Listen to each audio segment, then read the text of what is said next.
Billionaire dad sees a poor girl teaching his son to play the violin. What happens next is unbelievable.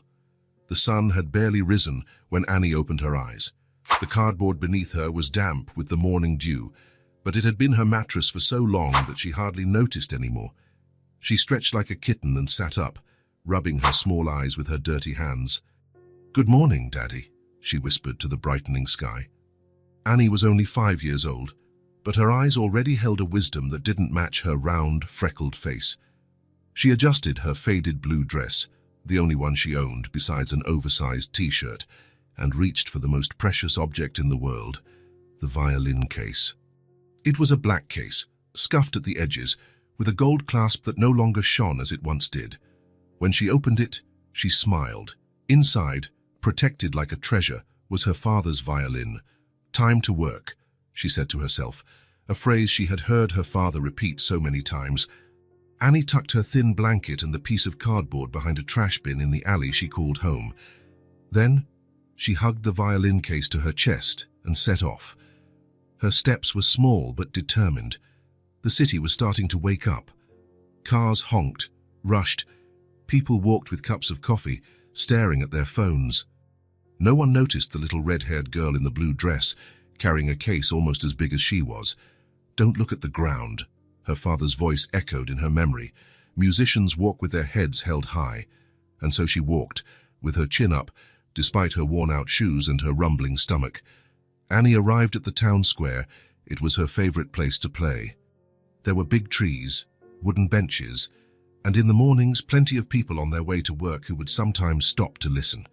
She chose a spot near the fountain, where the acoustics were better, another lesson her father had taught her. She opened the case carefully and took out the violin. It was an old instrument, smaller than standard size and made especially for small hands like hers. The wood had a dark amber tone, and even with a few scratches, it shone when the light hit it. "You're so beautiful," Annie murmured, running her fingers over the strings. She positioned the violin on her shoulder, just as her father had taught her. She closed her eyes for a moment, letting memory guide her movements. Then the first note emerged, soft as a sigh. People hurried past, but some noticed the unusual sound. A girl so small playing a violin, and it wasn't a child just trying to scratch out a few notes. Annie played with the naturalness of someone breathing. The melody started simply, a lullaby her father used to play to help her sleep. The notes floated on the morning air, bringing a touch of magic to the city's grey routine. A few footsteps slowed, faces turned, and eyes landed on the tiny figure playing with such concentration. Annie didn't see any of it. When she played, she was somewhere else.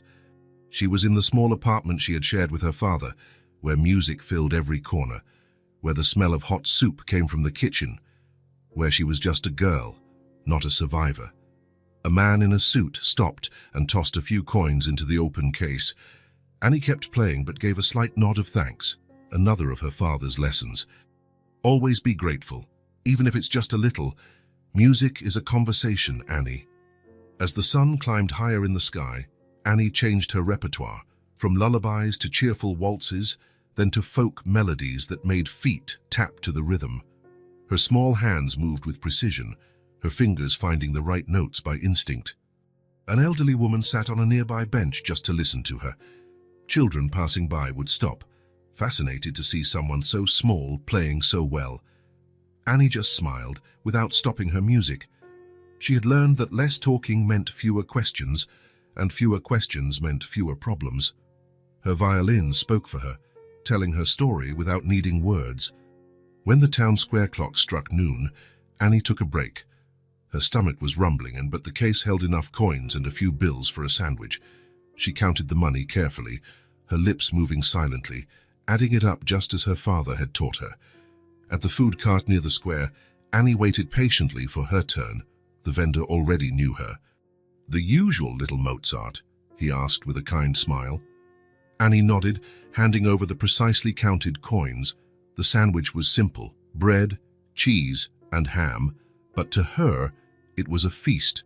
She sat on the edge of the fountain to eat, swinging her legs that didn't reach the ground. She watched the people passing by, making up stories in her mind about where they were going, who they were.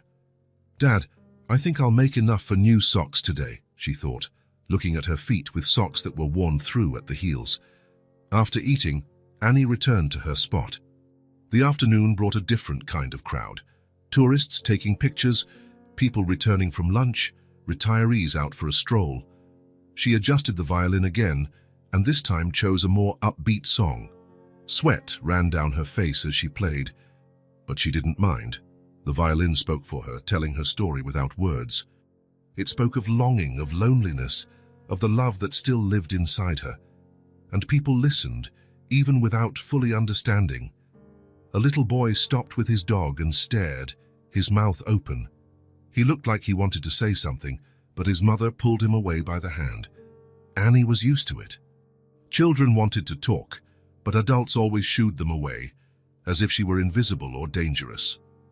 As the day wore on, the sky began to change color. The clouds turned pink, and Annie knew it was time to stop. The streets at night were dangerous for a girl alone.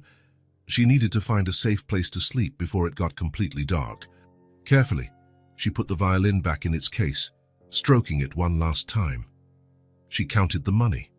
Enough for a simple dinner and maybe, yes, the new socks she so badly needed. As she walked away from the square, Annie felt the weight of the day on her small shoulders. But she also carried something lighter, the music she had shared, the momentary connection with strangers, the feeling that, for a few hours, she mattered. "I think today was a good day, Dad," she murmured to the darkening sky. "Tomorrow I'll play that song you last taught me, remember? The one that makes people smile even when they're sad." In a less exposed alley, Annie found a small space between cardboard boxes discarded by a store. She arranged her little spot for the night, using the violin case as a pillow. No one could take it while she slept. Cradling the only treasure she owned, the little violinist fell asleep under the starry sky, dreaming of melodies and her father's smile. And even in her sleep, her fingers moved slightly, as if they were still dancing on the strings. The Taylor mansion stood on top of the hill, overlooking the entire city. Huge windows reflected the sunlight, and the garden was impeccable, with bushes trimmed into perfect geometric shapes. Inside, however, silence dominated every room like an unwelcome guest who refused to leave. Theo woke up with the first rays of sun streaming through his bedroom curtain. He lay there, staring at the ceiling where fluorescent stars had been stuck on a long time ago. His room was a dream for any 5-year-old, shelves filled with expensive toys, a large television on the wall, a bed shaped like a race car. But the blonde, blue-eyed boy hardly touched any of it. "Good morning, Theo," said Diane, opening the door gently. "It's time to get up, little one." Diane had been working as a nanny for the Taylors for 6 months. She had brown hair always tied in a ponytail and a kind smile that reached her eyes. She placed a tray on the small table next to the bed, fresh orange juice, toast with jam and scrambled eggs, exactly how he liked it. "Thanks," Theo mumbled so quietly that Diane almost didn't hear. "Your father has already left for work," Diane commented as she opened the curtains completely. "He said he might be home in time to say goodnight." Theo just nodded. He didn't expect anything different. Warren Taylor, his father, was the CEO of a tech company. Meetings, trips, phone calls, all of that always came before Theo. Before, it didn't matter as much because he had his mom. But now, how about we pick out a nice outfit today? Diane opened the closet, full of clothes organized by color. "It's a beautiful day outside." Theo shrugged, nibbling a piece of toast without much enthusiasm. His eyes landed on the photo on his bedside table. A younger him, sitting on the lap of a woman with golden blonde hair like his and the same smile. His mother, Claire. It had been 8 months since the funeral. 8 months of a silence that grew like a wall between Theo and the rest of the world. As Diane helped Theo get dressed, she watched the boy. His movements were mechanical, as if he were just following instructions. His eyes, once curious and bright as Diane had seen in old photos, now seemed cloudy, distant. "How about we go for a walk? It's been a long time since you've left the house," suggested Diane, straightening the boy's blue t-shirt. Theo just shrugged again, but he didn't protest, which Diane took as consent. Downstairs, the house seemed even bigger and emptier. Footsteps echoed on the marble floor, and the white walls were decorated with modern art that offered no warmth. Family photos were rare, just a few on the living room shelf, most showing Warren at corporate events. Claire appeared in only 2 or 3 parts, always radiant, always holding a small Theo in her arms. The driver was already waiting at the entrance. Abraham was an elderly man who had worked for the family for years and had a special affection for Theo. "Good morning, young sir," he greeted with a small bow that always used to make Theo smile. Today, like in recent months, Theo just nodded his head. "We're going to the town square today, Abraham," Diane instructed as she helped Theo into the luxury car. "Excellent choice, Miss Diane. I hear there are street musicians there this week. Perhaps the young sir will enjoy it." The car glided silently through the elegant streets of the wealthy neighborhood, then through the shopping district, until it reached the city's town square. It was a stark contrast to the perfect order of the Taylor mansion.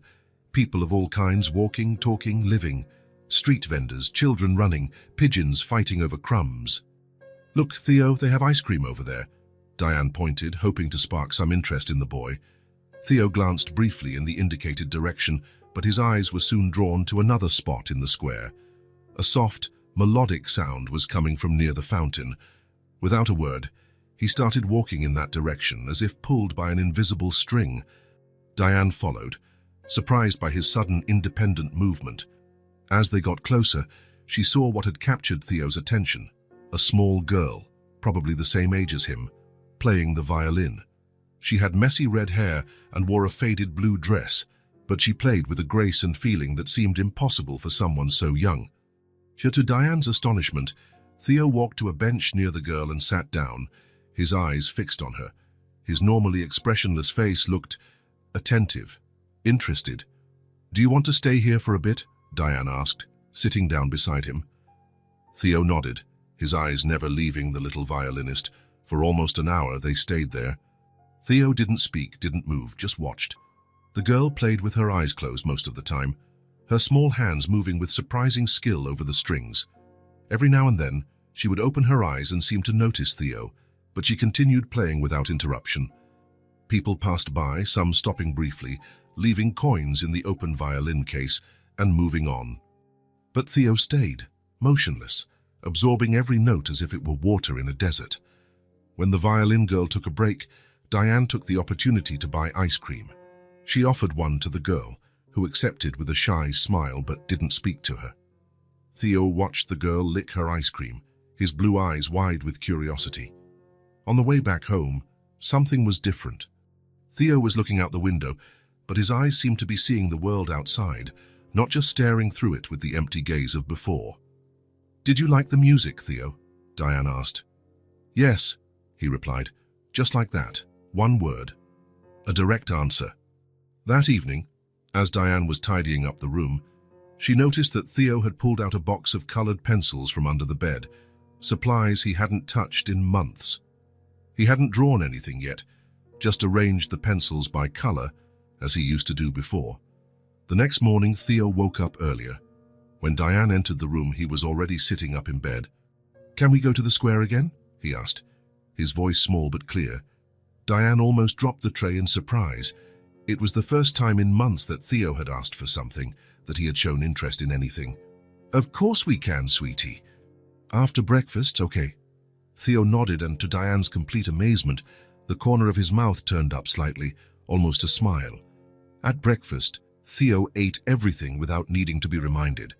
He chose his own clothes, a blue t-shirt and gray shorts, and waited impatiently for Diane to finish her morning chores. Abraham noticed the change too when he opened the car door for them. "Someone seems eager today," he commented gently. This time, Theo actually looked at the driver and nodded, a small acknowledgement, but one that made the old man smile broadly. At the square, the violin girl wasn't there yet. Theo sat on the same bench as the day before and waited, his legs swinging in the air, his eyes scanning the square.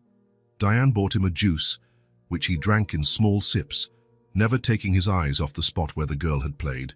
And then she appeared, carrying the violin case that was almost as big as she was. Her red hair was even messier today, and her blue dress had a small stain on the front. but her steps were determined. She positioned herself in the same spot as before, carefully opened the case, and took out the instrument. When she started to play, something changed in Theo's face. His eyes lit up, as if a light had been switched on inside. He leaned forward, completely absorbed. The girl, opening her eyes and noticing Theo, seemed surprised for a moment, as if she hadn't expected to see him again. Then, something like a smile crossed her tired face. She changed the melody to something more cheerful, lighter. Theo stayed longer today. He didn't want to leave for lunch, so Diane bought sandwiches for the three of them. The violin girl accepted hers with a small, "Thank you." Her voice was soft but a bit raspy, as if not used often. They ate in silence, the two children sitting side by side on the bench, Diane giving them space. There was a strange peace in that moment, as if for a few minutes the world was just that square, that bench, that shared sandwich. After lunch, the girl started playing again. Theo moved closer, sitting on the ground near her, watching her fingers on the strings intently. The girl didn't seem to mind. In fact, she occasionally tilted the violin a little, as if to give him a better view of how it worked. On the way home, Theo spoke without being asked. "She plays beautifully." Diane agreed, her heart warmed by the small, voluntary sentence. "Yes, she really does." That afternoon, Theo took out paper and pencils. When Diane passed by his room, he was drawing with concentration, a figure with red hair holding something that looked like a violin. On the third day, Theo was waiting at the door when Diane came downstairs. "Good morning," he said, and there was an eagerness in his voice that wasn't there before. "Good morning, little one," Diane replied, delighted by the change. "Are you ready for breakfast? And then are we going to see the violin girl?" "Of course we are." At breakfast, Theo ate quickly, his eyes frequently checking the clock on the wall. For the first time in months, he was in a hurry. He had a place to go, something to see. When they arrived at the square, the girl was already there. When she saw Theo, something like a real smile lit up her face. She nodded slightly at him before continuing to play. Today, Theo sat even closer, almost at her feet. He watched every movement with fascination, as if he wanted to memorize the way she held the bow, how she positioned her fingers. When the girl took a break, something happened that surprised Diane, who was watching from a discreet distance. The violin girl looked directly at Theo and asked, "Why are you sad?" The question, so direct, so unexpected, made Diane hold her breath. In all the months she had been caring for Theo, she had never asked that directly, fearing the boy's reaction. And now this child, this little stranger, had asked the question everyone avoided. To her amazement, Theo didn't shut down. He didn't pull away. He looked into the girl's eyes and answered, his voice clear despite its softness. "My mom died." The words came out simply, as if they had been waiting for just the right moment, the right person to hear them. The girl nodded, her eyes showing an understanding that went far beyond her 5 years. "My dad did too," she replied, holding the violin to her chest. "Now I play so he can hear me." Theo looked at her with wide eyes, as if he were seeing something no one else could. Something passed between the two children in that moment. An understanding, a connection that transcended words. The girl raised the violin again and began to play a soft melody, different from the previous ones. A lullaby that made Theo's eyes fill with something that wasn't quite sadness, not quite joy. It was recognition. As the notes floated through the square's air, Diane watched something extraordinary happen. Theo smiled, a small, hesitant smile, like the sun peeking out shyly after a long storm, but a smile nonetheless. On the way home, Theo talked more than he had in all the previous months combined. Simple questions, short observations. How did she learn to play? The violin looks hard. She plays a lot of different songs. At home, Theo went straight to his room, but not to hide as before. He took out his colored pencils and drew for hours. When Diane went to call him for dinner, she saw several drawings scattered about.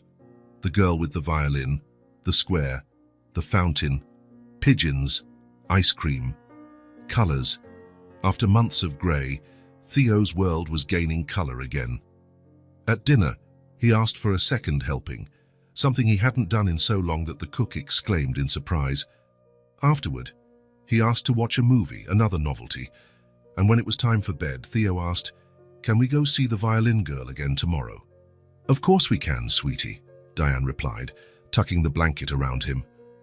"She plays beautifully," Theo murmured, his eyes already closing with sleep. "I like it when she plays." Diane watched the boy fall asleep, his chest rising and falling in a calm rhythm. For the first time in 8 months, Theo's face was relaxed in sleep, without the tension he carried, even when dreaming. The next morning, Theo woke up humming. It was just a simple melody, something he had probably heard the Violin Girl play, but to Diane, it was the most beautiful sound in the world. "Good morning," he said, jumping out of bed instead of lying there waiting to be called. "Are we going to see the Violin Girl again today?" "Yes, after breakfast and your lessons," Diane replied, smiling at his enthusiasm. For the first time in months, Theo applied himself to his lessons with interest.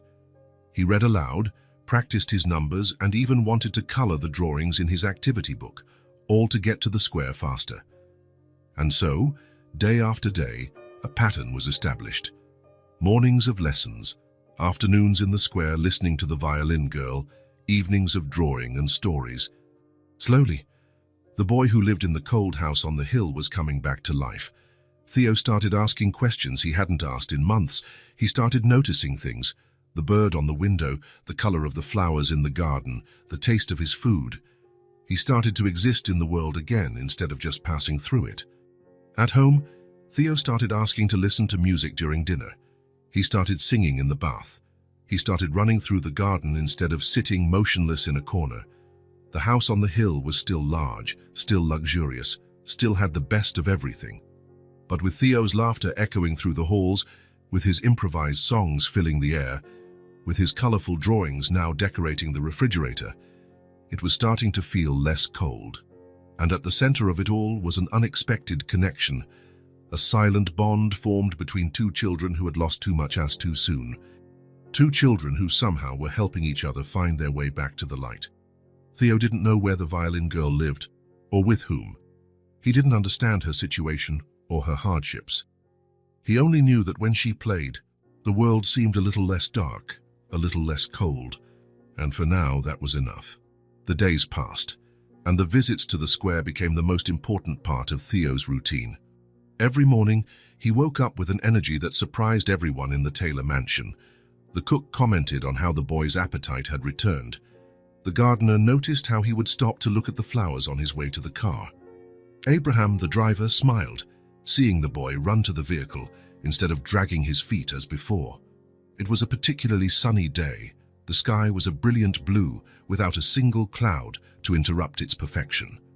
Theo wore a light green shirt and khaki shorts, clothes he had chosen himself that morning. His blonde hair, once always messy and lifeless, now shone in the sun as he hurried through the square. Annie was already in her usual spot, near the fountain. Today her blue dress seemed less faded, as if she had managed to wash it recently.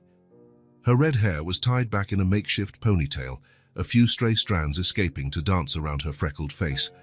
She was playing a lively tune, her small fingers moving precisely over the violin strings. Theo sat in his usual place, on the bench near her. Over the past few weeks, he had gotten closer and closer. At first, he would sit at the far end of the bench, then in the middle. Now he sat at the end closest to Annie, his legs swinging in the air, his eyes never leaving her movements. Diane kept a respectful distance, as she always did.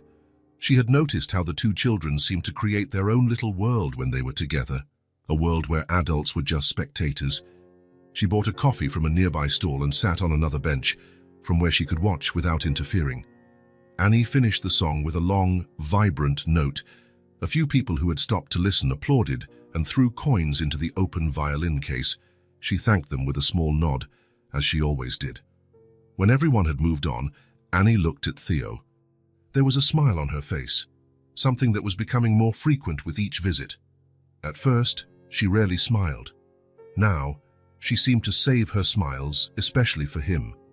"You came again," she said, her voice soft but clear. Theo nodded, smiling back. "I always come." It was true. They hadn't missed a single day in the past few weeks. Even when it rained one whole afternoon, Diane had found Annie sheltered under the awning of a shop near the square, still playing, and Theo had insisted on staying to listen, protected by an umbrella. Annie lowered her violin and sat next to Theo on the bench. It was snack time, another part of the routine they had established. Diane approached with a small package, handing sandwiches and juice boxes to the children. "Thank you," Annie said, accepting the snack with her slightly calloused hands from so much playing. "You're welcome, dear," Diane replied with a gentle smile, before moving away again. They ate in silence for a few moments, watching the pigeons that gathered, hoping for crumbs.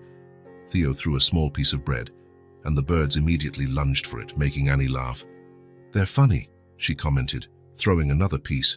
"I like it when they make noise with their wings," Theo replied, imitating the sound with his mouth, which made Annie laugh more. It was good to hear her laugh, Theo thought. The first few times they met, she barely spoke, let alone laughed. But gradually, just like him, Annie seemed to be opening up. When they finished eating, Annie picked up the violin again. She adjusted it on her shoulder and began to tune the strings, carefully turning the pegs. "I like watching you play," Theo said suddenly, his voice carrying a pure, unfiltered sincerity. Annie stopped what she was doing and looked at him, her green eyes shining in the sunlight. "If you want, I can teach you," she offered, with a shyness that contrasted with her confidence when playing. "My dad taught me." Theo's eyes widened, an expression of surprise and joy appearing on his face. Would you really teach me?" Annie nodded, a shy smile on her lips. "He used to say that music isn't just for listening, it's for making too." With care, a care that showed just how much that object meant to her, Annie handed the violin to Theo. "I'll just hold it first to get the feel," she instructed, her tone changing slightly to something more serious, almost like a teacher. Theo took the instrument with both hands, as if holding something extremely fragile and precious. The violin was small, made for a child's hands, but it still seemed large in Theo's arms. "It's heavier than it looks," he commented, surprised. Annie smiled. "Everyone thinks so at first. After a while, you don't even feel it." She got up from the bench and stood beside him. "You should hold it like this," she explained, adjusting the position of Theo's hands. "The violin rests here, between your chin and your shoulder. Your left hand holds the neck, and your right hand holds the bow." Theo tried to imitate the position she showed, his face contorted in concentration. "Like this." "Almost. Lift your elbow higher." "That's it." Annie adjusted his fingers on the bow, her small fingers guiding his with surprising gentleness. "Now draw the bow across the string, very slowly." Theo took a deep breath and moved the bow across the string, producing a high-pitched, out-of-tune sound that made them both laugh. "That was horrible," he exclaimed, but there was no disappointment in his voice, only amusement. "No, it wasn't," Annie protested, laughing. "It was your first sound. My first one was much worse." She took the bow and demonstrated again, producing a clean, clear sound from the same string. "See, it's just practice. Try again." Theo tried once more, and this time the sound came out a little better, still far from beautiful, but at least it didn't grate on the ears. "Better," Annie encouraged. "You're a fast learner." For nearly an hour they continued like this, Annie showing, Theo trying. Sometimes the sound came out terribly, and they would laugh. Other times, for a few seconds, Theo would manage to produce a decent note, and the proud smile on Annie's face was worth all the previous mistakes. "Playing makes me happy," Annie confessed at one point while adjusting Theo's fingers again. "Even when I'm sad or hungry or cold, when I play, everything gets better." Theo looked at her, his blue eyes meeting her green ones. "Listening to you play makes me happy too," he replied with the direct honesty of children. Annie smiled, a smile that lit up her whole face, and Theo smiled back, a wide, genuine smile, the first real one since his mother had passed away. It was more than just an exchange of smiles, it was an exchange of joy, of understanding, of connection, a true exchange between two young hearts that, despite having known pain too soon, still remembered what happiness felt like. As the sun began to set, painting the sky in shades of gold and pink, Diane approached gently. "It's getting late, Theo. We need to go." For the first time, Theo didn't protest. Maybe because he knew he would be back the next day, or maybe because the afternoon had been so perfect that not even parting could spoil it. Thanks for the lesson," he said, handing the violin back to Annie with the same care he had received it. "More tomorrow," she promised, putting the instrument away in its case with precise and affectionate movements. On the way home, Theo talked the entire time. He told Diane every detail of the lesson, demonstrating how Annie had taught him to hold the bow, position his fingers, and find the notes. "And she said, 'Tomorrow we're going to try a simple song,'" he exclaimed, his eyes shining with excitement. "Just 2 notes, but it's still a song."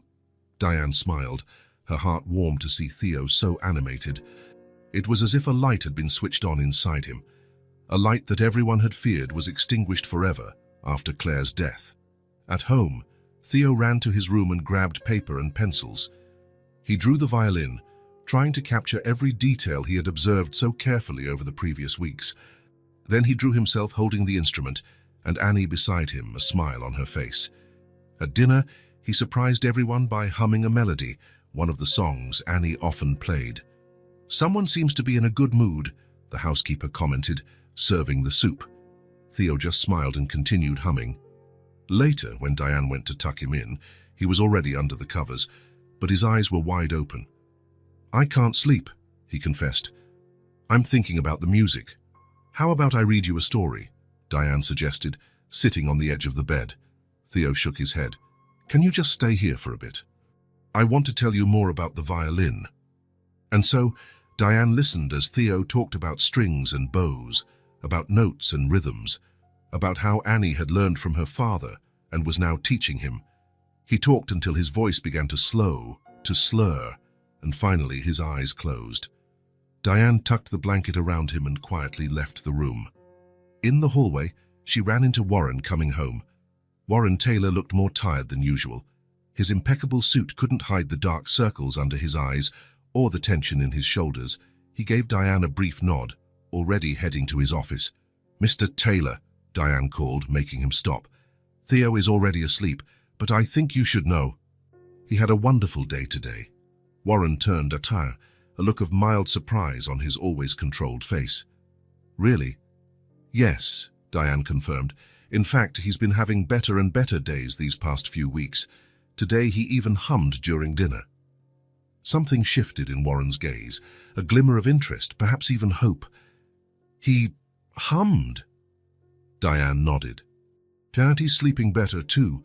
No nightmares. He's even been asking to go out more." Warren set his briefcase on the floor and crossed his arms, really paying attention now. "Why?" he asked. "What's changed?" "Because of a girl who plays the violin in the town square," Diane explained. "They've become friends. Today she even started teaching Theo how to play." Warren frowned, more confused than concerned. "A girl giving Theo violin lessons?" "They aren't exactly formal lessons," Diane clarified with a small smile. "It's 2 children sharing something special. She's his age, but she plays like someone much older. She plays with soul." Warren looked away, his face resuming its usual neutral, distant expression. "Well, if Theo is happy, that's good," he said, his tone shifting back to professional. "Thank you for letting me know, Diane." He picked up his briefcase and continued toward his office, apparently ending the conversation. But when he closed the door behind him, Warren didn't go straight to his laptop as he did every night. Instead, he sat in his leather armchair and stared into space, Diane's words echoing in his mind. A girl who plays the violin, with soul, and Theo humming. Something stirred within him, like a long-stuck part in a rusty machine. A memory. Claire at the piano, baby Theo on her lap, the 2 of them enveloped in music and light. Warren shook his head, trying to push the image away. He opened his laptop and forced himself to focus on emails, reports, numbers, on the things he could control that didn't make him feel. But from somewhere in the house, the sound reached him. Faint, almost imperceptible but unmistakable. Theo, humming in his sleep. And for a moment, just a brief moment, Warren Taylor felt a crack in the wall of ice he had built around his heart. Wednesday morning began like any other in the Taylor mansion. The sun rose, filtering through the expensive curtains. The staff moved silently through the hallways, preparing breakfast, making the beds, keeping everything in perfect order. But inside Warren Taylor's office, something unusual was happening. Warren was on the phone, his tall, imposing figure silhouetted against the window overlooking the impeccable garden. "Yes, I know the meeting has been scheduled for weeks," he said, his tone firm but polite. "But an unavoidable family matter has come up. I need you to reschedule it for Monday." There was a pause as he listened to the response on the other end of the line. "I understand the importance, Porter, but my decision is final. I'll be available by phone if any emergency arises." He hung up and stood for a moment, looking out at the garden without really seeing it. His reflection in the glass showed a tired-looking man with graying temples that weren't there a year ago. 8 months, to be precise. 8 months since Claire had been gone. Warren adjusted his tie and left the office. In the kitchen, he found Theo having breakfast under Diane's watchful eye. The boy was wearing a light blue t-shirt and khaki shorts, his blonde hair combed to the side. For the first time in a long while, Warren really looked at his son and saw how much he resembled Claire. The same blue eyes, the same smile, the same way he tilted his head when he was concentrating. "Good morning, Theo," Warren said, his voice softer than usual. Theo looked up, surprised to see his father still at home at this hour. "Good morning, Dad," he replied, and there was a clarity in his voice that Warren hadn't heard in months. "I was thinking," Warren began, sitting at the table next to his son, "if I could join you and Diane at the square today." Theo's eyes widened, and a smile lit up his face. "Really? You're really coming?" Warren nodded, feeling a strange mix of emotions at the sight of his son's joy. How could he have stayed away for so long, missing so many smiles like this one? "I want to meet this violin girl you talk so much about," he explained, accepting the cup of coffee Diane offered him. "Annie," Theo corrected quickly. "Her name is Annie." "Annie," Warren repeated. "Yes, I'd like to meet her." Diane exchanged a quick glance with Warren, and he could see the surprise and approval in her eyes. As Theo finished his breakfast with renewed enthusiasm, Warren watched his son. How could he have not noticed the change? The quiet, withdrawn boy of the past few weeks had been replaced by this excited child who couldn't wait to leave the house. Half an hour later, they were in the car. Abraham, the driver, couldn't hide his surprise at seeing Warren accompanying Theo and Diane. "Good morning, Mr. Taylor," he greeted respectfully. "A pleasure to have you with us today." Warren just nodded, sitting next to Theo in the back seat, while Diane took the passenger seat. During the ride, Theo talked non-stop, explaining to his father about the square, about how Annie played different songs depending on the day's mood, about how she was teaching him the first chords on the violin. "She said I have good fingers for playing," Theo said proudly. "So long like hers." Warren listened attentively, noticing how his son spoke of the girl with admiration and affection. More than that, he noticed how Theo spoke in complete, expressive, lively sentences. The contrast with the silence of the past few months was striking. When they arrived at the town square, the place was bustling as always. Street vendors, tourists taking photos, locals passing through on their way to work. Warren hadn't visited the square in years, always too busy with meetings and appointments. Now, following a hurrying Theo, he wondered why. "There, Dad," Theo pointed, picking up his pace. "That's where Annie always is." Near the central fountain, a small figure stood out. A girl with messy red hair, wearing a blue dress that had seen better days, was playing the violin with her eyes closed. The music, a classical piece Warren recognized as Vivaldi, filled the air around her, creating a small bubble of beauty amidst the square's hustle and bustle. Warren stopped a few feet away, watching. The girl couldn't be more than 5 or 6 years old, but she played with a skill surprising for someone so young. More than that, she played with an emotion he didn't expect. Each note seemed to come not just from her small fingers, but from somewhere deep inside her. Theo ran to the nearby bench and sat down, his face lit with anticipation. When Annie finished the song and opened her eyes, her face broke into a smile upon seeing the boy. "Theo, you came."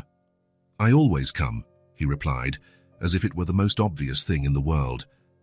It was then that Annie noticed Warren and Diane standing a few feet away. Her smile faltered for a moment, replaced by a cautious expression. Warren recognized that look. It was the look of someone used to protecting themselves. "My dad wanted to come today," Theo explained, sensing his friend's hesitation. "He wanted to meet you." Annie studied Warren for a moment, her green eyes assessing the tall man in the expensive suit with a maturity that didn't match her age. "It's good morning, sir," she greeted finally, her voice polite but reserved. Warren approached, trying to seem less intimidating. He smiled, a gesture his facial muscles seemed to have forgotten how to perform properly. "Hello, Annie. Theo has told me a lot about you and your talent," he said, keeping a respectful distance. Annie looked at the violin in her hands, then back at Warren. "Thank you," she replied simply. There was an awkwardness in the air that Theo, in his innocence, didn't seem to notice. "Annie's going to give me another lesson today," he exclaimed, turning to his friend. "Right." The girl's face softened as she looked at Theo. "Of course I am. You're already learning to hold the bow just right." Warren and Diane sat on a nearby bench, giving the children space. Annie adjusted the violin, tuning it carefully before handing it to Theo. "Remember how to hold it?" she asked. Theo nodded, positioning the instrument on his shoulder with concentration. The posture was a bit clumsy, and Annie gently corrected it. "You should hold it like this," she instructed, adjusting his hands. "Elbow higher, remember?" Warren watched, fascinated by the interaction. The frail-looking girl completely transformed when she was teaching. Her voice gained confidence, her movements became precise and assured. Theo, in turn, listened to her with an attention Warren had never managed to get from him in the past months. "Like this?"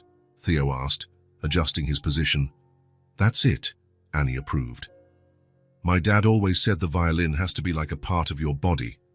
You can't be fighting with it," she demonstrated, holding the instrument with a naturalness that seemed impossible for someone so young. "I learned from my dad since I was really little," she continued, helping Theo position his fingers on the strings. "I miss him. But when I play, it's like he's here." The simplicity with which she said it, without drama, without self-pity, just stating a fact, hit Warren like a punch to the gut. He glanced at Diane, who also looked moved. For the next hour, Warren watched the lesson. Annie was a surprisingly patient teacher, even when Theo missed the same note multiple times. She corrected without criticizing, demonstrated without showing off, and encouraged without pushing. And Theo smiled. He laughed when he made a mistake. He celebrated when he got it right. He was more alive than Warren had seen him in months. When the square's clock struck noon, Warren stood up and approached the children. "How you two must be hungry after all that music," he commented. "How about we have lunch together? I know a great restaurant nearby." Theo looked at his father with surprise and joy. "Can we, Dad? Annie too?" Warren nodded. "Of course, if Annie would like to join us." The girl hesitated, looking at her violin case and the few coins she had earned that morning. "I usually have lunch right here," she replied, the caution back in her voice. "Please, Annie," Theo insisted. "The restaurant has ice cream for dessert." Something in Theo's enthusiasm seemed to convince her. Annie nodded slowly, carefully putting her violin back in its case. "Okay," she agreed. "Taz, thank you for the invitation, sir." The restaurant was just 2 blocks from the square, an elegant but not intimidating place, with outdoor tables under colorful awnings. Warren chose a more private table in the corner and asked for a kid's menu for the children. Annie looked at everything with wide eyes but tried not to show her amazement.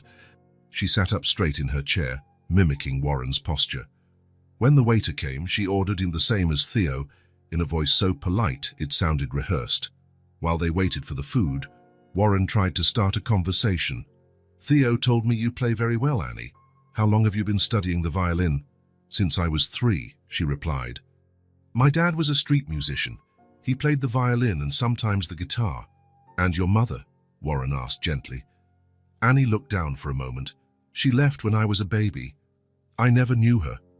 Warren nodded, realizing he should be more careful with his questions.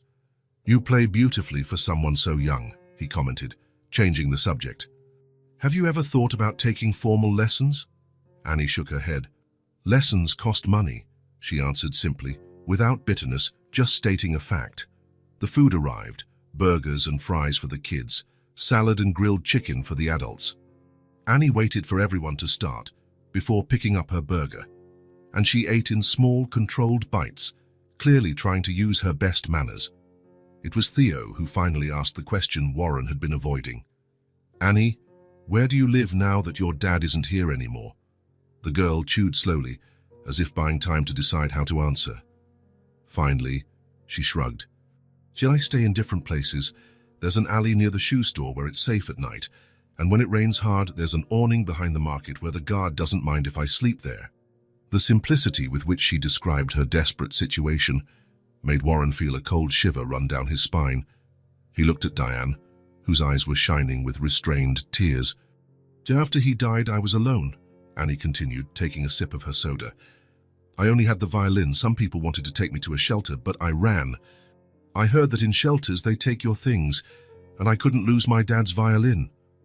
Warren swallowed hard, feeling an emotion he hadn't experienced in a long time, a mix of compassion, anger at the system that failed a child, and a strange sense of purpose. And no one else in your family could take care of you? He asked, keeping his voice steady. Annie shook her head. So it was just me and my dad. He used to say we were a two-person orchestra. She smiled as she said it, a smile that lit up her tired, freckled face. But it's not so bad, she added, as if wanting to comfort the visibly disturbed adults. I know how to play, so I can always get money for food. And now I have Theo to talk to. Theo smiled at his friend, oblivious to the gravity of the situation. To him, Annie was simply the girl who played the violin and made him happy.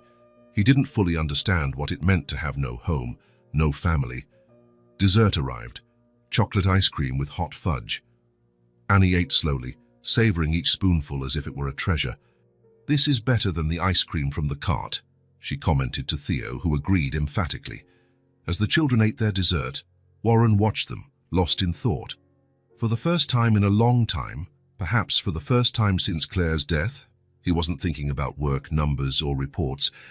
He was thinking about a child who lived on the streets, who slept in alleys, who clung to a violin as her only connection to a happier past. And, strangely, he was thinking about his own son, too, about how Theo had found in music and his friendship with Annie something that Warren hadn't been able to give him, a reason to smile again. On the way back to the square, Annie talked about the song she wanted to teach Theo, about how he had a good ear, and learned quickly. Her enthusiasm was contagious, and Warren found himself smiling, a genuine smile, not the polite, distant one he offered in business meetings. When they reached the fountain, Annie thanked him for lunch with a small curtsy that seemed from another century. It was the best lunch I've ever had, she said, with the sincerity only children possess. Thank you, Mr. Taylor. The pleasure was all mine, Annie, Warren replied, surprised to realize he truly felt that way. They stayed a little longer, watching Annie continue her lesson with Theo. The sun was beginning to set when they finally decided to head home. Theo waved goodbye to Annie for a long time as they walked away, and she waved back, her violin held securely under her arm. During dinner, Theo talked about nothing else. Annie this, Annie that, the songs she played, the stories she told about performances she did with her father. Warren listened, really listened, perhaps for the first time in a very, very long time. Not just the words, but the enthusiasm behind them, the admiration, the pure joy Theo showed. Oh. When it was time for bed, Warren surprised everyone, including himself, by offering to put Theo to bed. It was something he hadn't done since Claire had died. In his son's room, sitting on the edge of the bed, Warren heard more stories about Annie, about how she knew so many different songs, about how she never got mad when Theo missed a note, about how she said music was a kind of magic anyone could make. It sounds like you like her a lot, Warren commented, adjusting the blanket. She's my best friend, Theo replied simply, Then his blue eyes turned serious, fixed on his father's. "Dad, Annie lives alone. On the street." Warren nodded. "I know, son. She doesn't have a bed or proper food. Just the violin. Yes, it's a very difficult situation for someone so young." Theo sat up in bed, wide awake now, his gaze intense. "Annie is all alone. Can she live with us?" The question, so direct, so simple, caught Warren by surprise. But before he could think about the complications, the difficulties, the legal issues, before the calculating executive could take over, something inside him answered. Something that sounded a lot like Claire. "Let's go get her," he said, the words coming out with a certainty he hadn't felt in months. Theo's eyes widened, as if he hadn't expected such an immediate, definitive answer. "Really, Dad? Can she really come live here?" Warren nodded, surprised by the sense of peace the decision brought him. "Yes, son. No one should sleep on the street, especially a child. We'll take care of it first thing tomorrow." Theo threw himself into his father's arms, the first spontaneous hug in 8 long months. Warren held him tight, feeling something break inside him, not from pain, but like a wall crumbling, finally letting the light in. That night, for the first time since Claire's death, Warren Taylor slept peacefully, and he dreamed, not of reports or charts, but of music, of a red-haired girl playing the violin and his son smiling beside her. The sun had just risen when the Taylors' car parked in the town square. The streets were still nearly empty, with only a few early workers and people coming off night shifts. The air was cool, with that crisp quality that only exists in the early morning hours. Warren got out of the car first, followed by Theo, who could barely contain his excitement. Diane was right behind, carrying a small backpack with clean clothes and a jacket. "Where does she usually sleep?" Warren asked, looking around the empty square. "She mentioned an alley near the shoe store," Theo remembered, already pulling his father's hand in the right direction. They walked a few blocks, past still-closed storefronts. The shoe store, an elegant boutique with expensive Italian shoes in the window, was on the corner of a busy street. Next to it was a narrow passage between 2 buildings. "There," Theo pointed, letting go of his father's hand and running ahead. Warren followed, a tightness in his chest. How could a child live like this? They found Annie curled up in her thin blanket, sleeping against the wall, her violin case clutched tightly to her chest. Her red hair was even messier, and her face, even relaxed in sleep, held a tension no child should bear. Theo approached slowly and gently touched her shoulder. "Annie," he called softly. "Annie, wake up." The girl's eyes snapped open, instantly alert. For a second there was fear in her gaze, the instinctive reflex of someone who has learned to protect herself. But upon recognizing Theo, her face softened. "Theo," she murmured, her voice hoarse with sleep. Then she noticed Warren and Diane behind him and sat up quickly, smoothing her wrinkled dress. "Good morning, sir." "Good morning, Mom." "Good morning, Annie," Warren replied, crouching down to be at eye level with her. "We came to get you." Annie looked confusedly from Warren to Theo, then to the violin case she still held protectively. "Get me?" Theo nodded enthusiastically. "You're going to live with us. My dad said so." Annie's eyes widened, a mixture of hope and suspicion in them. "Is it true?" she asked, looking directly at Warren. Warren nodded, keeping his voice calm and steady. "Yes, Annie. No one your age should live on the streets. We have a room waiting for you at our house, if you'd like to come with us." Annie glanced at her small space, the piece of cardboard she used as a mattress, the thin blanket, the plastic bag with her few belongings. "Can I bring my violin?" she asked, her voice small. "Of course you can," Warren replied. "It's your treasure. We would never ask you to leave it behind." Something in Annie's face relaxed at that answer. She looked at Theo, who was beaming. "You'll have your own room," he said. "And there are toys and books, and we can play violin together every day." Annie looked at Warren again, as if trying to verify if this was all real. "I don't have to go to a shelter." Warren shook his head. "No, Annie, you're coming to our home. And we're going to take care of you." Slowly, a smile began to form on the girl's face, not the polite, restrained smile she usually showed, but a wide, genuine smile that lit up her green eyes. "Okay," she finally agreed, getting up and hugging her violin case. "I'll go with you." Diane approached with the backpack. "I brought some clean clothes for you, dear. And there's a restroom at the coffee shop on the corner where you can change before we go." Annie accepted the backpack carefully, as if it was something precious. She followed Diane to the coffee shop while Warren and Theo waited outside. "Is she going to like our house, Dad?" Theo asked, holding his father's hand. Warren looked at his son, seeing the genuine concern in his eyes. "I think she will, Theo, but it might take time for her to feel truly at home. We need to be patient." When Annie returned, she was transformed. She was wearing simple jeans and a light green t-shirt. Her hair was combed, and her washed face revealed even more freckles than were visible under the street grime. She held her blue dress, neatly folded under her arm, along with the violin case. "Ready?" Warren asked. Annie nodded, looking one last time at the alley that had been her home for so long. The car ride was an event in itself for Annie. She had never been in such a luxurious car, and her eyes scanned every detail. "It's so big," she commented, looking out the window as they drove up the hill toward the Taylor mansion. When they finally arrived, Annie was speechless. The house was enormous from the outside, with large windows and a garden that seemed to stretch on forever. She held Theo's hand tightly as they climbed the front steps. "Welcome to our home, Annie," Warren said, opening the door. The inside was even more impressive. High ceilings, marble stairs, elegant furniture. Annie looked at everything with wide eyes, clearly intimidated by the luxury around her. "Come see your room," Theo exclaimed, pulling her by the hand. They went up the stairs, passing through hallways decorated with paintings in gilded frames. Theo led her to a white door at the end of the hall. "Here," he announced, opening the door with a flourish. The room was spacious and bright, with a large window overlooking the garden. The walls were a soft green, and there was a single canopy bed covered with a white quilt. Her desk, a bookshelf with a few books, and a wardrobe completed the furniture. Annie stood at the door as if afraid to enter. Is this all for me?" she asked, her voice almost a whisper.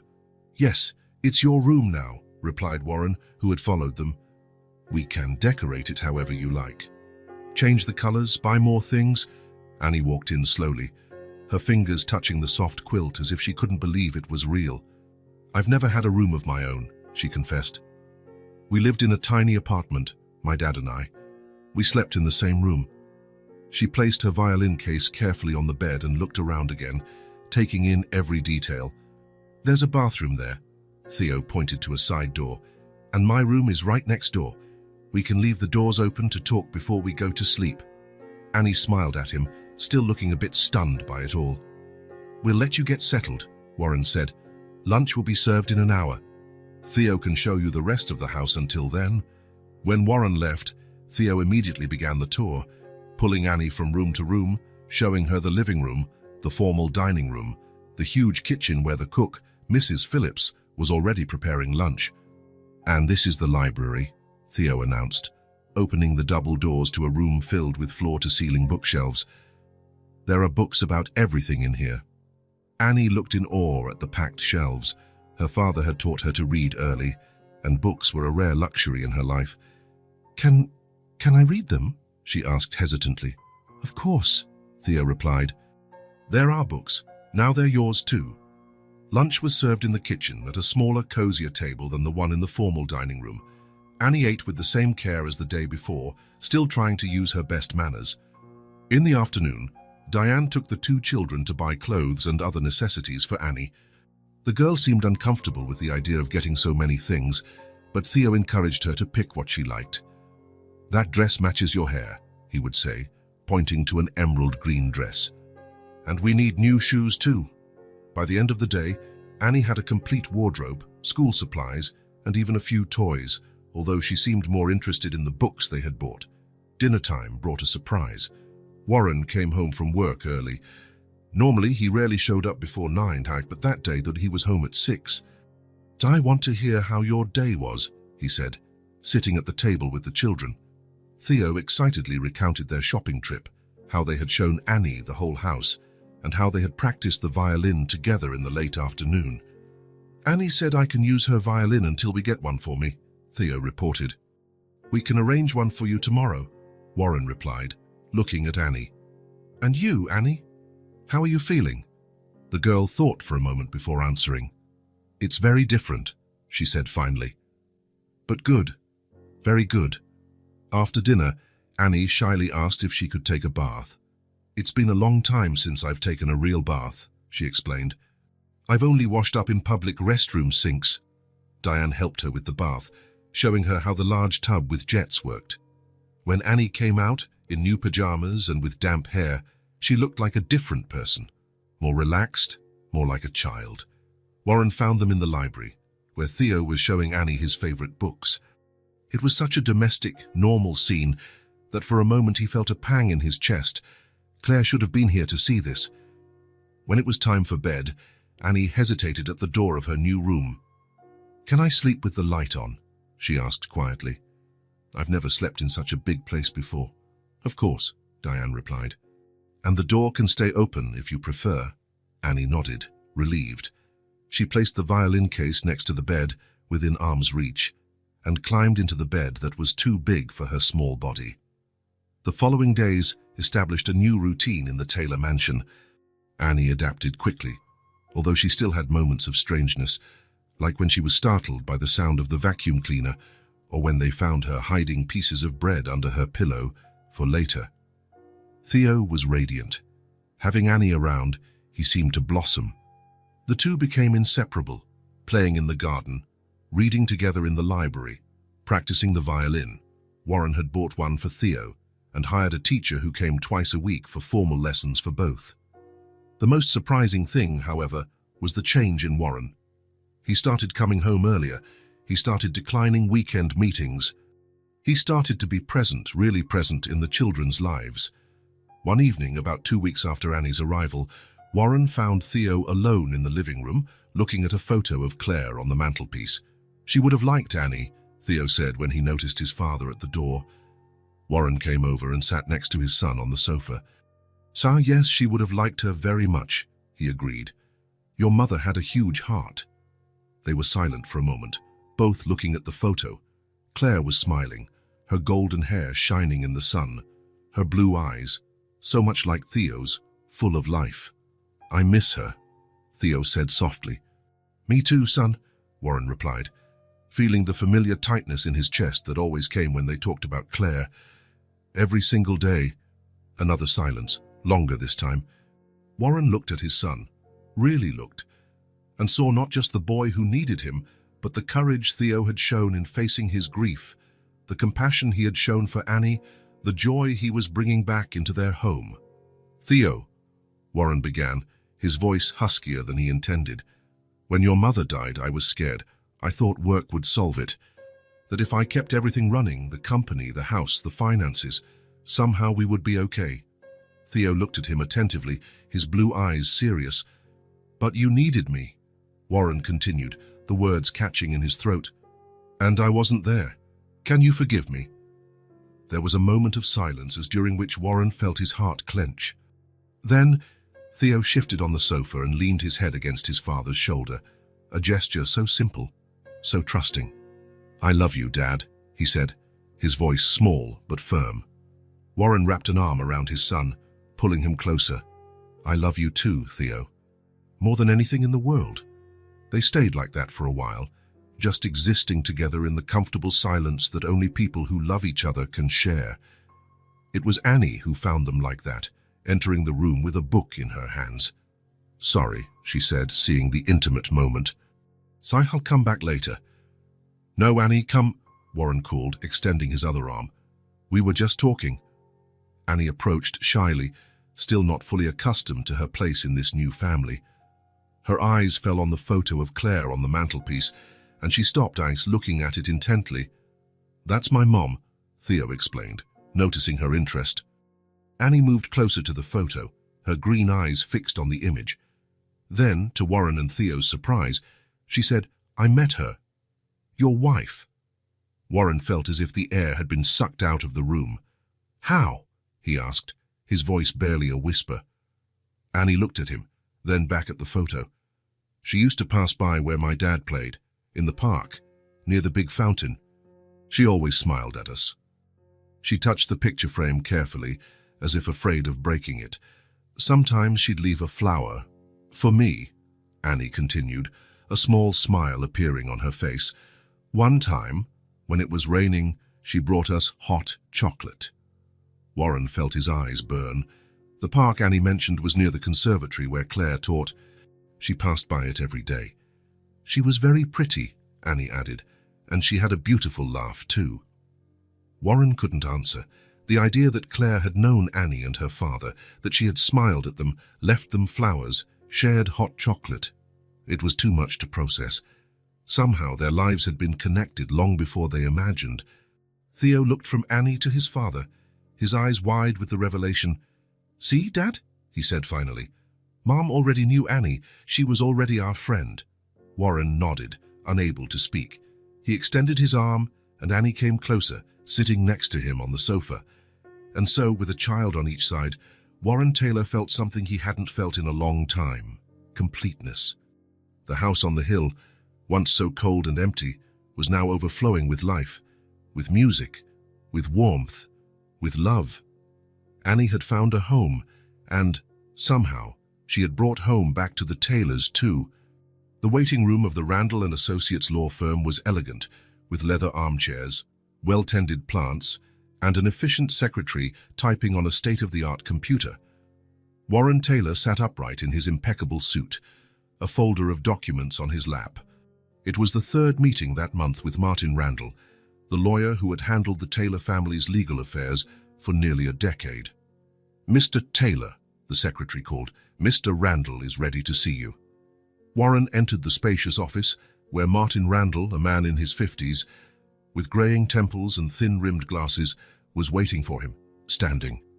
"Warren, good to see you again," Martin greeted, extending his hand. "I have good news." They sat down, and Martin opened a folder on the desk. "Judge Williams has agreed to review your case with priority," the lawyer informed him. "He has a special interest in adoption cases, especially in situations like Annie's, where the child was at risk." Warren nodded. "Excellent. And what about the search for potential relatives?" "We conducted a thorough investigation," Martin replied, flipping through some documents. "Annie's father, James Sullivan, was an Irish musician. He came to the United States 8 years ago with his newborn daughter after his wife left them. We haven't found any living close relatives either here or in Ireland." Warren felt a mix of sadness for Annie's story and relief that there were no legal complications in sight. "Does that mean we can proceed with the adoption without any obstacles?" he asked. "Almost," Martin replied. "Social Services needs to make 2 more visits to assess Annie's adjustment to her new home. After that, we'll have the hearing with the judge." "How long until it's finalized?" Martin smiled slightly. "You know I could speed up this process, Warren. A word from you to Judge Williams or to the mayor's secretary. You have enough influence to cut these timelines in half." Warren shook his head. "No, Martin. I want to do this the right way. No shortcuts, no favors." The lawyer studied him for a moment, a curious expression on his face. "You know, when you first came to me about this, I thought it was another one of your charity projects. But this is different, isn't it?" Martin commented. Warren looked out the office window, observing the city below. For a moment, he thought of Annie and Theo playing in the garden that morning, of the laughter that now filled the once silent halls of the mansion, of the music that had returned to his life. "She's already my daughter in my heart," he replied simply. Martin nodded, understanding. He had known Warren long enough to notice the profound change in the man before him. The cold, calculating executive, who used to treat even family matters like business transactions, now spoke with a genuine emotion Martin had never witnessed before. "Well," the lawyer said, closing the folder, "I'll proceed according to the normal schedule. But if you change your mind—" "I won't," Warren affirmed with a slight smile. "Some things are worth waiting for." Leaving the office, Warren checked his watch. It was only 3 in the afternoon. Normally he would be stuck in meetings until at least 8 at night. But in the last few months, since Annie had come into their lives, he had been reorganizing his priorities. He picked up his phone and called home. "Diane, it's Warren. I'm leaving the lawyer's office now. Tell the kids I'll be home in half an hour. I was thinking of taking them to the amusement park that opened downtown." He smiled as he heard Diane's response. Yes, I know they'll be thrilled. See you soon." During the drive, Warren found himself tapping his fingers on the steering wheel, eager to get home. There was a lightness in his chest he hadn't felt in years. The pain of losing Claire was still there. It probably always would be. But now there was something else too. Hope, joy, a renewed sense of purpose. When he pulled into the mansion's driveway, the front door opened before he had even turned off the engine. Theo and Annie ran out, their faces lit up with expectation. "Is it true we're going to the park?" Theo asked, practically bouncing with excitement. "Diane said you're coming home early to take us," Annie added, her green eyes shining. Warren smiled, getting out of the car and crouching down to the children's level. "Absolutely true," he confirmed. "You have 20 minutes to get ready. We're going to spend the whole afternoon there." The children cheered and ran back inside, leaving Warren smiling at the entrance. In the 3 months since Annie had come to live with them, she had blossomed in ways he could hardly believe. The shy, distrustful girl who slept in alleys now ran, laughed, and played like any other child her age. Her grades in school, where she had been enrolled in the same class as Theo, were excellent, especially in music and literature. And Theo, his son, had come back to life. The melancholic silence that had enveloped him since Claire's death had given way to a vibrant joy, especially in Annie's presence. The two had developed a bond that went beyond normal childhood friendship. It was as if they were two pieces of the same puzzle, completing each other in ways Warren was only beginning to understand. 20 minutes later, they were on their way to the amusement park. In the back seat, Theo and Annie chatted excitedly about which rides they would try first. "The roller coaster," Theo insisted. "But we're too small for that one," argued Annie, always the voice of reason. "How about we start with the carousel? And then we can go on the Ferris wheel." The amusement park occupied a large area downtown, with colorful lights, cheerful music, and the irresistible smell of popcorn and cotton candy. When they entered, the children looked around in wonder, momentarily paralyzed by the number of options. "Where should we start?" Warren asked, holding a hand of each child. Annie and Theo exchanged a look, then pointed simultaneously. "Carousel." The carousel spun slowly, with colorful horses rising and falling to the rhythm of a cheerful tune. Warren watched from the side as the children rode side by side, waving with each turn. Their smiles, identical in their purity and joy, made something tighten in Warren's chest. They moved on to the bumper cars, where Warren joined them. Theo screamed with excitement every time he managed to hit his dad's car, while Annie laughed hysterically when her car spun after a collision. Again, they pleaded after every ride they tried. They stopped for a snack mid-afternoon. Sitting at an outdoor table, they ate hot dogs and French fries, followed by enormous ice cream cones that dripped down the children's fingers as they melted in the sun. "Yours is melting, Dad," Theo warned, laughing as he saw Warren's ice cream drip onto his shirt. Warren, who would normally be the first to worry about a stain on his expensive clothes, just laughed and licked his ice cream faster. "It's a losing battle," he commented, making the children laugh more. Annie had a chocolate mustache above her lip, and Theo pointed at her, guffawing. In response, she stuck out her tongue, now completely brown. They continued to explore the park, stopping at nearly every ride suitable for the children's age. Warren won a teddy bear at a Target shooting stall and handed it to Annie, whose eyes widened in surprise. "For me?" she asked, incredulous. "All yours," Warren confirmed, feeling a wave of tenderness at how something so simple could mean so much to her. Annie hugged the bear tightly, then reached her free hand out to Warren. "Thank you, and Dad." It was the first time she had called him that, and Warren felt the word resonate within him like a perfect musical note. He squeezed her small hand in his, unable to respond verbally with the lump that had formed in his throat. Theo, watching the scene, smiled and took his father's other hand. And so, hand in hand, the three of them continued their stroll through the park. As the sun began to set, painting the sky in hues of gold and pink, Warren pointed to the Ferris wheel that dominated the park's skyline. "How about we end the day up there?" he suggested. The children agreed enthusiastically, and soon they were getting into one of the cabins. The wheel began to turn slowly, lifting them higher and higher. The city stretched out below them, the lights beginning to twinkle as night approached. Annie and Theo had their faces pressed against the window, pointing out landmarks they recognized. "Look, you can see our house on the hill," Theo exclaimed. "And there's the square where I used to play," Annie identified. Warren watched the two of them, feeling a serene joy he hadn't experienced in a long time, when the wheel stopped at the very top, offering a panoramic view of the city bathed in the sunset. He felt a moment of perfect clarity.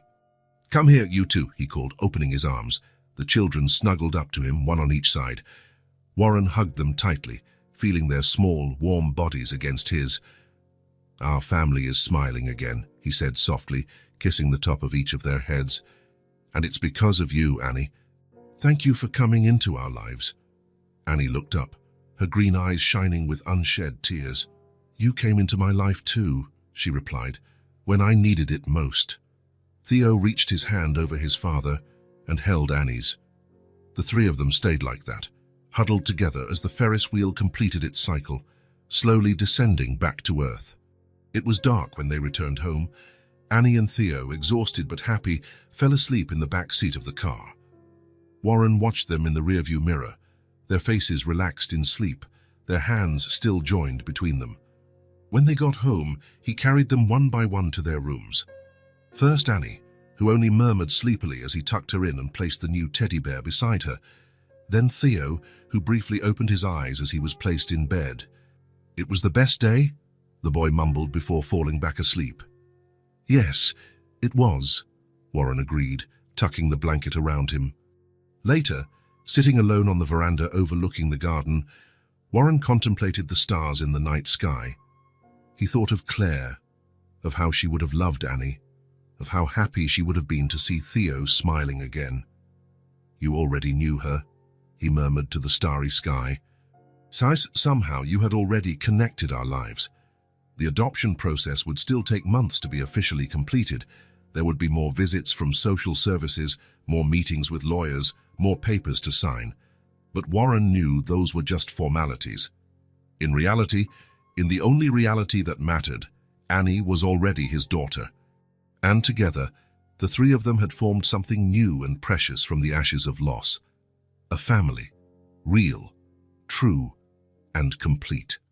As he watched the moon rise in the sky, Warren Taylor made a silent promise: to protect this new family with everything he had, to be present, to listen, to love unconditionally. Lessons he had learned late pars, but that now guided every moment of his life. Upstairs, two children slept peacefully, their dreams filled with carousels, ice cream, and hugs, and in the house that was once cold and empty, music had once again found its home. The September morning brought with it that characteristic mix of anxiety and excitement that accompanies the first day of school. The sun streamed through the windows of the Taylor mansion, illuminating the second-floor hallway where Diane was adjusting the bow tie on Theo's uniform. "Just stay still a little longer," she requested, putting the final touch on the bow. "Is Annie ready yet?" Theo asked, bouncing on his heels, unable to contain his energy. As if in response, the door to the next room opened. Annie appeared, wearing the navy blue uniform of Westbrook Academy, her red hair in two perfect braids. The pleated skirt, pristine white shirt, knee-high socks, and shiny black shoes were a stark contrast to the girl who, just 5 months earlier, had been playing violin in faded clothes in the town square. Theo broke into a huge grin. "We're matching." Annie did a little twirl, showing off the uniform. "Does it look good on me?" "Perfect," replied Diane, adjusting the collar of Annie's shirt. The children went down the stairs side by side, their excited voices echoing through the house. In the kitchen, they found Warren, not on the phone, not checking emails, but wearing an apron, flipping pancakes in a skillet. "Good morning, Team Taylor," he greeted as the children entered. "Ready to conquer Westbrook?" "Dad, you made pancakes?" Theo asked, surprised and delighted. "The occasion calls for it," Warren replied, placing a golden stack on a plate. Annie paused at the entrance, her green eyes shining as she took in the scene. There were still moments when the reality of her new life caught her by surprise. "Come on, Annie," Warren called, pulling out a chair for her. "I made them with chocolate chips." Annie sat down, staring wide-eyed at the perfect stack of pancakes before her, decorated with strawberries and covered in maple syrup. She had never seen such a beautiful breakfast. Warren sat with the children, pouring himself coffee as they devoured the pancakes. He watched how Annie carefully cut small pieces, savoring each bite as if it were a treasure. "Nervous about the first day?" he asked. Theo shrugged. "I already know everyone in my class, and now I have Annie with me." "Is Mrs. Rhodes nice?" Annie asked, a hint of worry in her voice. "The best," Theo assured her. "And she loves music. She's going to love you." Warren took a sip of coffee, watching the interaction between the children. It was hard to believe the transformation of the past few months, not just in Annie, who was blossoming every day, but in Theo, who was back to being the talkative, confident boy he was before losing Claire, and in himself, rediscovering what it truly meant to be a father. "You'll be studying with Theo," Warren said to Annie, reaching out to tuck a stray strand of hair back into her braid. "You'll have the best of everything." Annie chewed slowly, her eyes downcast for a moment. When she looked up, there was a mix of gratitude and longing in her gaze. "My dad must be happy that I'm with you," she said, her voice small but steady. Warren felt that familiar tightness in his chest. Even with all the joy Annie had found in her new home, the loss of her father was still an open wound. "He would be proud," he replied sincerely. "Very proud of the amazing girl you are." Annie absorbed the words, nodding slowly. After a moment, her lips curved into a small smile. "I missed him so much. But now I'm not alone anymore." Theo, sensing the emotion of the moment, reached out and took Annie's hand. Warren placed his hand over both of theirs. "Never again," he promised. The rest of breakfast passed in lively conversation about teachers and activities. Annie was particularly excited about music class. Mr. Andrews had been impressed with her violin skills during the placement test and was already talking about including her in the school's youth orchestra. When breakfast was over, Warren checked his watch. "Time to go, team. We don't want to be late on the very first day." At the front door, Annie paused briefly and looked back at the house's interior. Her eyes scanned the staircase, the paintings on the walls, the sunlight streaming through the high windows. "Is everything okay?" Warren asked, noticing the pause. Annie nodded, a smile lighting up her freckled face. "Yes. Just thinking that it's nice to have a place to come back to." In the car on the way to Westbrook Academy, Annie and Theo chatted excitedly about the welcome party the school would hold on Friday. Warren watched them in the rearview mirror, their faces identical in their childish excitement, so different in appearance and history, yet united by something stronger than blood. As he drove through the city, passing the square where it all began, Warren could have sworn he heard for a moment the soft notes of a violin floating on the morning air. No longer a sound of loneliness and loss, but a melody of belonging and love, a melody of home. If this story touched your heart, subscribe to the channel and turn on notifications so you don't miss the next ones. Leave a like because it helps this story get recommended to more people. See you in the next story.